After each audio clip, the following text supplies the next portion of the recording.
Good day, my name is Cameron and you're listening to Podtax. Before we get on into the show, I'd just like to take a moment to invite you to leave a subscribe, and share.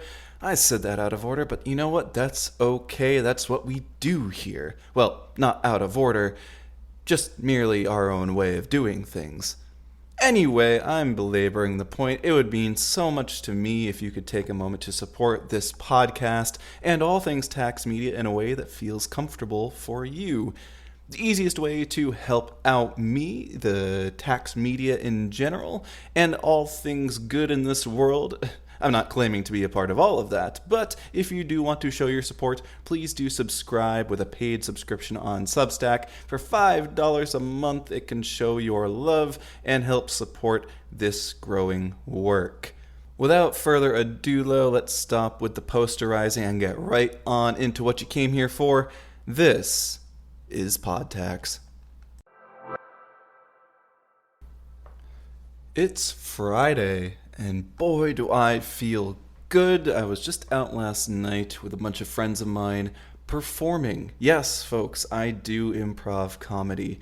It started as a way to find myself following a particularly intense breakup a couple of years ago.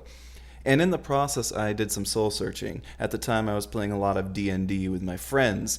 If you've never played Dungeons & Dragons, it involves many parts of merrymaking, improvisation for one, and copious amounts of flirting with your best friends if you enjoy that sort of thing. It's fun, it's silly, it's goofy, and it allows all sorts of creative things that you may never have experienced before, and I can't recommend it enough. Just as I can't recommend enough finding an improv group near you and joining up for the sake of, well, all those things that I just mentioned. The opportunity to stand on stage with people of like minds and just be silly. Off-the-cuff banter, doing your best to make people laugh, and maybe earning a buck or two along the way. Oh my god. Again, can't recommend it enough. And shout out to my group. What a performance they put on. I'm so happy and so thrilled to be part of something, especially here in upstate New York, where you don't really think of it as, a comedy center of the world. Granted, we're not too many hours from Broadway, but I don't think we're anywhere close to selling a Madison Square Garden. Not that I'm opposed to it. I did see Dimension 20 did sell out Madison Square Garden themselves, so if Dungeons & Dragons can do work in the Garden, why not Pulp City? Anyway, it got me thinking about the fact that community in and of itself is so important in this day and age. And for the communities that we have with ourselves, with all of our different dealings, our coworkers, our colleagues, there's not a whole lot of room for the traditional third place. If you're not familiar with the term third place, it's something that came out, I forget exactly where it came out of, but the point is that there are three places in society: your home, your work, and then the third place is the place you go to where everyone knows your name and you build a community with. It's the Cheers motto, where everyone knows your name, where you can feel at home and you recognize people same time, same place, same community over and again. In today's day and age where it's so digitized, it is Friday after all. In today's day and age where it is so digitized, our presence online with our communities, we feel more disconnected than ever before. Everything that we do is not so salient to our means of actual existence. That is, our real-world impact feels lesser. And the stresses that we face feel exacerbated when we don't have a community of people to express ourselves around. We see on sitcoms such as Friends and New Girl, where people all live in similar areas or even live together, and those third places, those bars or communities or places that people all coalesce together, offer some semblance of respite from the day-to-day working world. Because at home, our families, our communities, our dogs, our cats, everything within our four personal walls offers a sense of safe haven. There's comfort to that in a way that we can unpack our worldly being. That's what healthy relationships provide. Work provides security. It meets our hierarchy of needs and allows us to proceed about pursuing our goals and dreams unfettered to our sense of security. And then the third place offers us community support and recognition for our talents. It offers us a place where we can find ourselves and a group of like-minded people by which we can grow and deliver upon our passions with. So on and so forth, as the digital age has transformed our world, and especially during the outset of COVID and recovery from it, those third places have been removed from our society. And it's not so much that people left them behind, it's that the access to them has felt obstinate. Or at the very least has felt as if there has been some sort of removal from our sense of place and being. And nowadays it feels almost odd to be a part of, a book club or something like a throwing class or a softball league, things that bring you out into the community. But by that very same nature, I think there's also a desire and a reconciliation back toward that mean, as people are yearning for a way to disconnect. Especially when the news cycle and everything that we see online feels more impactful, more consequential than ever before. We do need these places. That the third place in our lives exists for a reason. We need to have a way to unwind and unpack beyond the bounds of responsibility to our family members. Because our spouses, our children, our pets and animals all carry with them some sort of duty, of obligation. And not that those are bad things. No, they are beautiful, wonderful, truly magnificent things to be responsible to these individuals. And yes, your spouse can be a partner and teammate in your working through some of these measures, but there's a different relationship between spousal relationship and friends and community relationship, right? You're not beholden to all of these other people to meet them where they're at every single day, every day. You know what I mean? It's a willful cognitive dissonance where it's like, okay, these people are other. Not in a bad way, and we're not trying to separate them from our realities, but they still exist outside of our realm of immediate influence. And that's a good thing. There's a separation there. It allows multiple people to live their lives simultaneously and come together to create something whole, a sense of community, a basis for reconciliation between ourselves and our social contract. And that can be at a coffee shop, at your favorite bar, at a dart league, at your game night, at a soccer club. Like, there's so many different places where we can find like-minded people in. And especially as a late 20-year-old, I am 29 after all, I lost most of my quote-unquote best years during COVID. It started around when I believe I was 24. So from 24 to 26, those are prime real estate years for yours truly, washed away by an epidemic. And so as I approaching my 30th year at this point, it's one of those things where when I take a second and actually look at the fact of like, oh, I've actually found groups of people that can share in my struggle. Not so much that they're bearing the burden of the weight that I carry, but I'm actually able to go to a place and reconcile my fears, my anxieties, by contributing to something that makes me feel like I'm part of a better world. And for me, that's making people laugh. For me, that's going to play pool with my friends on Wednesday night. For me, that's exploring different ways of writing, even though I'm just barely entering this community of fantasy writers. There's so many different things that we can all do, so many things that we can hold appreciation for.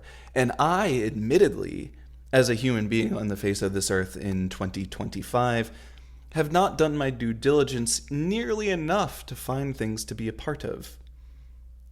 Such as it is growing up in the state of Vermont, I suppose. It's hard to find yourself in this part of your life sharing in things that are disfamiliar to you. As much as I love the Green Mountain State, as much as it is a wonderful place to settle down and look at skies without light pollution and share in values of outdoorsmanship and sustainability and all these great and wonderful things, there's just not a whole lot to do.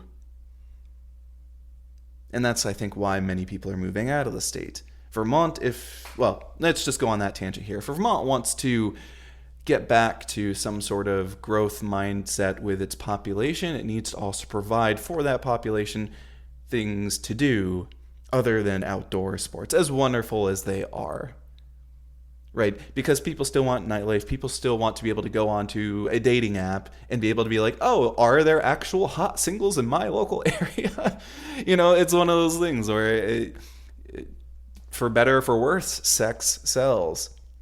And Vermont, such as it is not exactly a home to a huge amount of bachelor and bachelorettes for anyone to pursue. Not that they aren't there, but there is a severe limit of scope in that sense. But let's return to the idea that meeting people nowadays happens through our communities, our basis, our ethos of who we are as individuals and what we want to pursue. And so having third places to operate within a sense of community not just fills the need for a niche of interest, but also within our desire to be part of a tribe, a sense of community, a meaningful sect of society.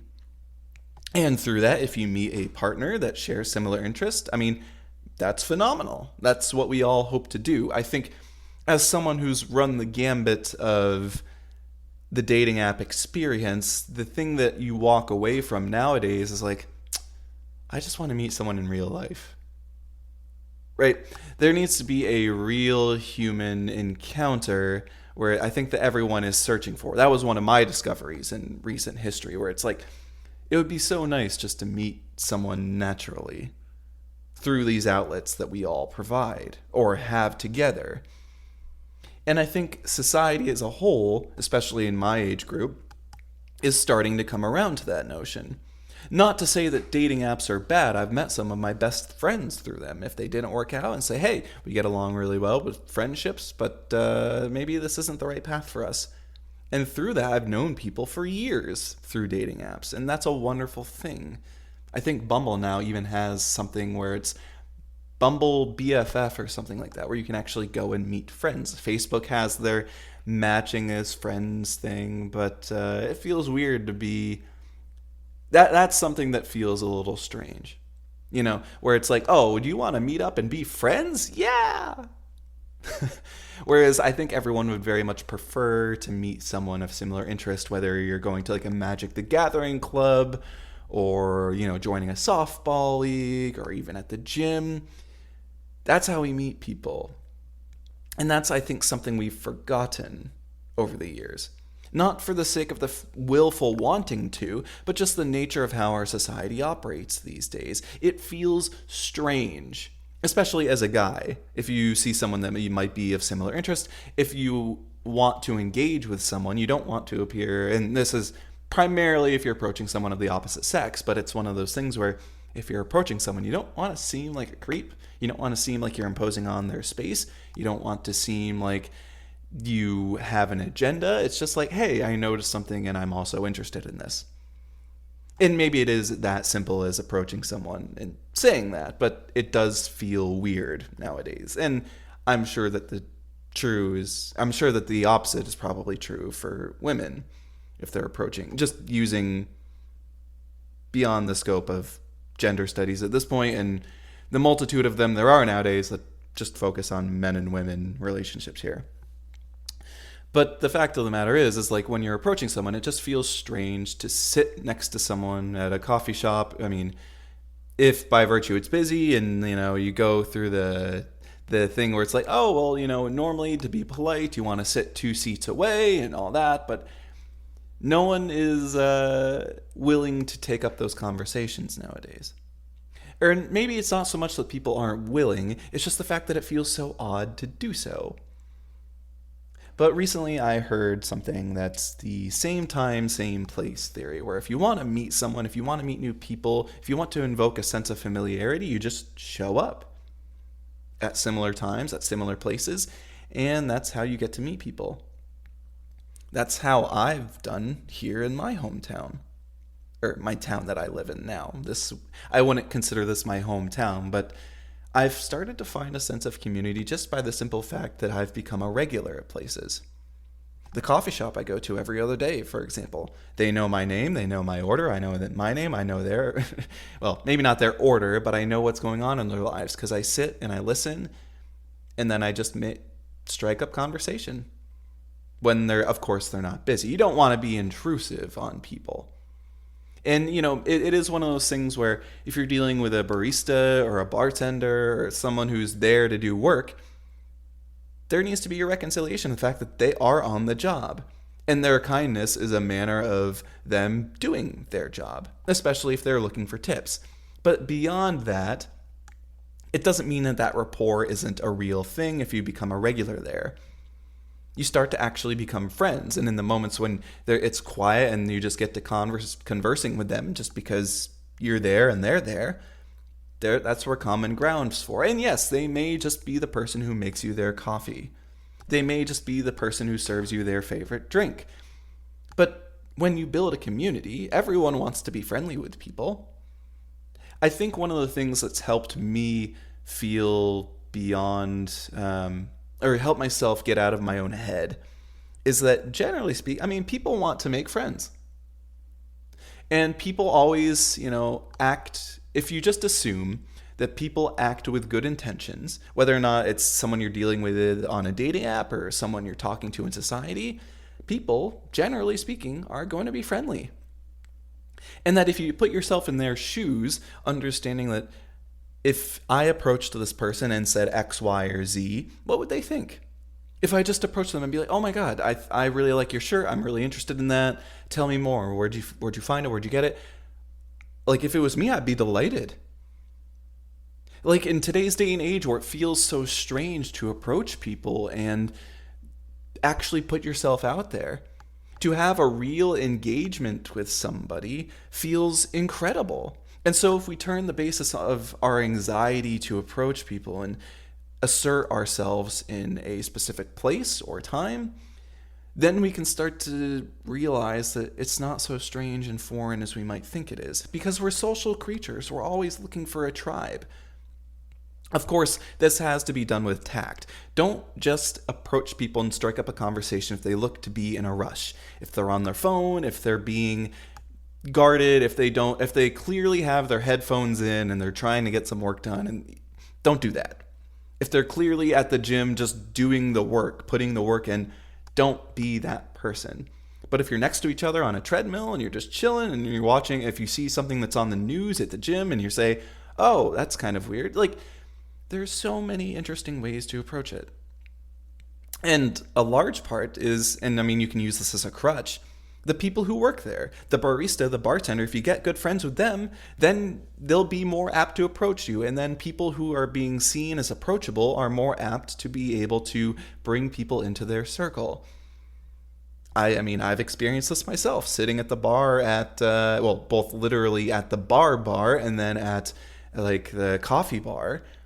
If you just are making conversation with the people who are working there, other people who are sitting next to you are invited to join in. And from then you make more conversation and you meet more people and you just build it from there. But for someone like myself who has anxiety, who has been super socially conscious and feels this unique sense of external empathy and self-consciousness of how I feel, this is a very difficult thing to do. So if you feel that type of way, if you're an anxiously attached person, if you feel like it's hard to put yourself out there, know that I see you. Know that I understand that this shit is hard. And it doesn't feel right when you first are starting out, but with practice, with just simple kindness, with consideration of meeting people where they're at, that is, if they're working, let them work. Don't be overwhelming in your sense of being there. You can invoke friendships.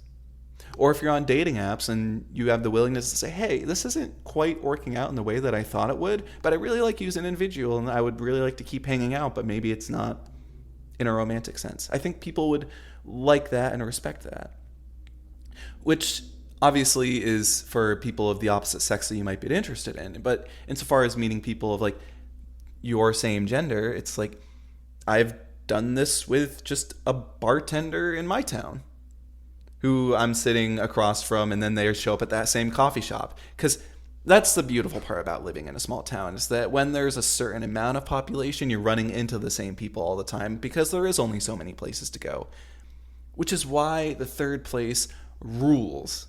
And I mean that not just in the tongue-in-cheek sense. It literally rules the small towns. Because you get to see people regularly. And I suppose that's true for bigger cities, but the influx of people is going to be less routine. Which is why living in a place that's like a medium size, has things going on, is so nice, because then you get to strike up rapport. There's a local hockey team that plays in my town, and you get to at least at the very least, you recognize season ticket holders who are there every game. People who sit in the same seats. Same time, same place. That's the theory. You show up, same time, same place, and you get to know people based on a common interest. It is literally that simple. And admittedly, I'm not the one who should be preaching to the choir on this, because I've never been this magnetic person who attracted interest at all these different parties. I've always been a bit of a wallflower. I've always been kind of shy. The barista at one of my coffee shops actually referred to me as reserved. She's like, "You're kind of reserved, aren't you? But you're cool. Like, you see a lot of this going on." I'm like, "Yeah, I kind of do." Just because I'm not trying to eavesdrop, but just because I'm there and I pay attention and I offer insight if I have something to say. And there's nothing wrong with that, because third places uphold the fabric of our society. They are a common point where everyone can meet on common ground and hold conversations about any and everything. But if we're talking about politics, if we're talking about our social contract, they can also be focal points for those moments of decision, where we can expound upon our ideas in a safe and welcoming place that everyone feels comfortable in. Unless, of course, you see that someone isn't comfortable, in which case you should acknowledge that. Say, "Hey, I'm sorry, I didn't mean to offend." Unless, let's just call it for social issues. Like, if there's something that needs to be said, if there's something that you feel strongly about, advocate for that. Maybe these people aren't the right ones for you, but, the third place is a place where these conversations can be had in a somewhat regulated manner because everyone's meeting together. And the great thing about the third place is that unlike your home, unlike your work, you can leave. You can find a new place if the one you're seeing isn't really working out for you. Or the other person can leave if they don't feel like it's working out for them. There's the constant ebb and flow of people in and out of the place that makes it so niche. That makes it so that you can continue to meet new people even if you like to be in the same spot. The third place in our society is just wonderful. And it's such a shame that it's been forgotten. Everyone needs to adopt a cheers mentality, or at least everyone should think about adopting a cheers mentality. The place you go where everyone knows your name. And yes, bars are the classic example of this. But it can be so much more. It can be a class. It can be like for me, it's my improv class. People that you meet together. And so that's another thing too, is that third place, traditionally, when you think about it, is a place where everyone goes naturally, which is why it's a coffee shop, which is why it's a bar, which is why it's a bookstore, which is why it's your local library. Like, it can be all these different things. But when you take the step to join a class, join a club, join all these different things, then you're kind of forcing the issue of having to socialize with people, because people join clubs, join theater, join all this stuff because they want to do that sort of thing. They want to chat with people. They want to share in something together. And when you share in something together, you're building those bonding neurochemicals like oxytocin that allow you to form true human bonds. And through those human bonds, we better ourselves, better our society, and share things that help further along our social contract and maintain the stability of everything we hold dear. It sounds pretty nice, doesn't it? It does for me. And that's why I'm so glad that I personally have found some of these spaces for myself. And that's why I'm sharing this today, because I feel like some of us, because I can speak from personal experience, it's hard to find that motivation, that need, that drive to put ourselves out there, because it can be disfamiliar at times to who we thought we are. But in the spirit of wanting to be someone new, in the spirit of wanting to evolve as individuals, it does take a leap of faith to be able to put ourselves forward into situations where we do feel out of place. Because that's all it is at the end of the day, is just taking that leap of faith and trusting the fact that when we put ourselves out there, we'll be met with a response that is favorable to our ambition. That's what the third place is. And it does feel different, especially it's 2025. Yes, we are well removed from the pandemic, but the lingering effects still certainly exist within our psyches. And doing things where it does require that social effort, that energy that is so hard to find, takes a lot out of us.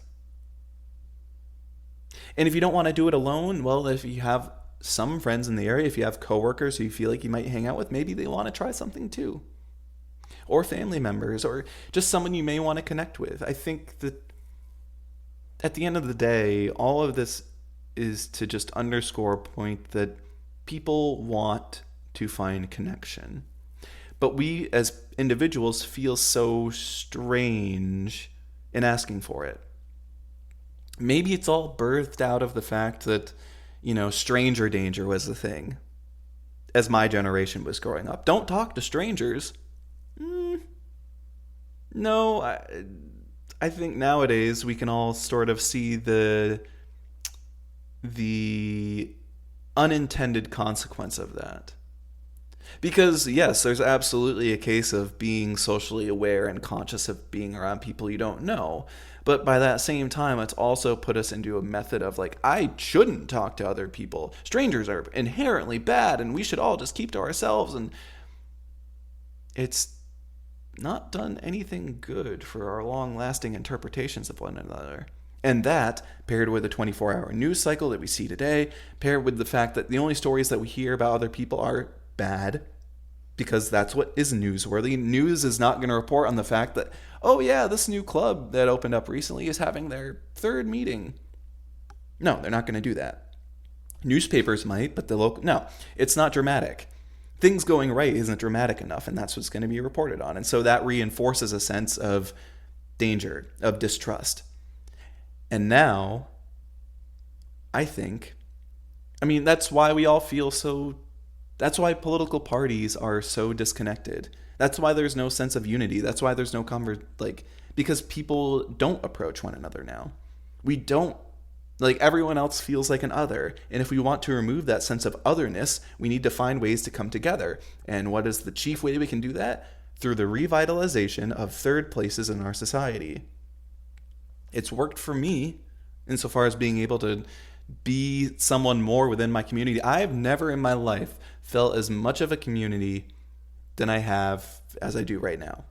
And granted, I've lived in small towns and states where there isn't that much to do, but to be able to feel like you're part of something, a sense of community, makes you feel like you want to put down roots, makes you feel like there is something you want to build and grow. And that just feels so fucking good on so many different levels. And maybe, yes, I'm riding high off of a wonderful show that my improv group and our improv group put on last night. And yes, do I have a latte in me from my favorite coffee shop that I went to this morning? Yes.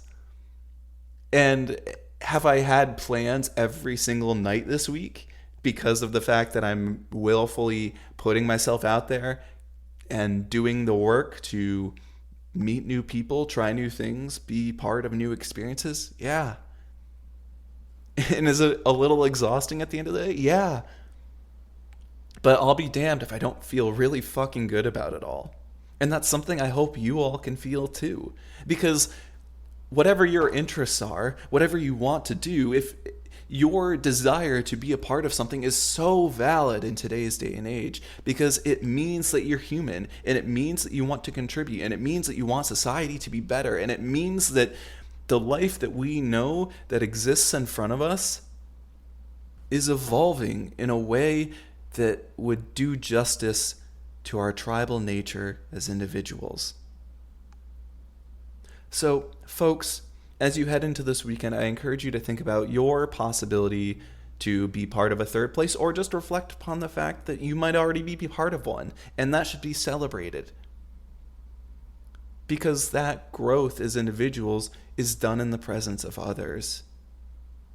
And between our work, between our home, and now between the places we go to feel like we're part of a community, do we complete the trifecta of stability that allows us to be better individuals as we move on through times that just feel so disjointed and unsuspecting? So, with that, I'm going to leave it there. Thank you so much for joining me today for this podcast, PodTax. Please be sure to like, rate, and of course, subscribe to the podcast to help me grow and Tax Media grow. You can find all things Tax Media at Tax Media on TikTok, Instagram, Substack, YouTube, and Blue Sky. Just as well, be sure to visit our sibling publication, The Great Fantasy Story, at The Great Fantasy Story on Substack, as well as on TikTok, Instagram, and YouTube. Until next time, my name is Cameron Pratt. You've been listening to PodTax.